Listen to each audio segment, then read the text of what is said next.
Work from home ആയാൽ നല്ല സുഖമല്ലേ? വീട്ടിലിരുന്ന് കുഞ്ഞിനെ നോക്കുക, ജോലി എടുക്കുക. എന്താല്ലേ, എനിക്ക് വർക്ക് ഫ്രം ഹോം ആണെന്ന് കേൾക്കുമ്പോൾ പലരും എൻ്റെ അടുത്ത് ഇങ്ങനെ കേട്ടോ പറയൽ. ശരിക്കും കുട്ടികളെ കാര്യം തന്നെ നോക്കുക എന്ന് പറയുന്നത് വലിയൊരു ടാസ്ക് തന്നെയല്ലേ. 9 to 6 ആണ് എൻ്റെ വർക്കിംഗ് ടൈം. അപ്പോൾ അതിൻ്റെ ഇടയിൽ തന്നെ എനിക്ക് മോൻ്റെ കാര്യങ്ങൾ, എല്ലാ കാര്യങ്ങളും ചെയ്യണം. അതോടൊപ്പം തന്നെ എൻ്റെ വർക്ക് എനിക്ക് ആ സമയത്തിനുള്ളിൽ കംപ്ലീറ്റ് ആക്കി കൊടുക്കുകയും വേണം. ഇല്ലെങ്കിൽ ഓഫീസിൽ നിന്ന് അവർ വിളിച്ച് എന്നെ ചീത്ത പറയില്ലേ. അപ്പോൾ മോൻ്റെ കാര്യങ്ങൾ ഞാനല്ലാണ്ട് ഇവിടെ വേറെ ആരും ചെയ്യാനും അതുമില്ല.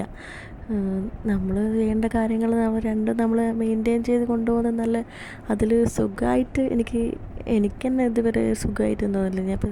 ഞാൻ എൻ്റെ വർക്ക് ചെയ്യുന്ന സമയത്ത് എൻ്റെ കോൺസെൻട്രേഷൻ വർക്കിലാകുമ്പോൾ മോനെ ശ്രദ്ധിക്കാൻ പറ്റില്ല. അപ്പോൾ അവന് ഒരു 100 വികലൊക്കെ വീണിട്ടുണ്ടാവും. ചിലപ്പോൾ എന്തെങ്കിലുമൊക്കെ എടുത്ത് വായിലൊക്കെ ഇട്ട് തിന്നിട്ടുണ്ടാവും. പുറത്തുനിന്ന് കാണുന്നവർക്ക് ഇതൊക്കെ ഭയങ്കര സുഖമായിട്ടൊക്കെ തോന്നും. പക്ഷേ അനുഭവിക്കുന്നവർക്കേ ഇതൊക്കെ മനസ്സിലാവും.